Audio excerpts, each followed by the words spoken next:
I spent 12 years as a snoring specialist. They kicked me out, so I'm sharing what they don't want you to know.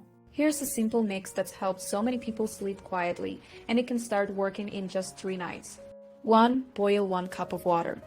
This helps activate the herbal compounds, especially from the ginger. 2. Add 1 teaspoon of grated fresh ginger and let it simmer for 5 minutes. Ginger clears airway inflammation and relaxes throat muscles, 2 major snoring triggers. 3. Strain the ginger water into a cup. We want that warm, soothing liquid, not the pulp. 4. Stir in 1 teaspoon of raw honey. Honey coats the throat and reduces nighttime vibrations. It's like a natural anti-snore shield. 5. Sip it slowly, 30 minutes before bed. That timing helps your airway stay open while you sleep. Try this for just 3 nights and see the difference.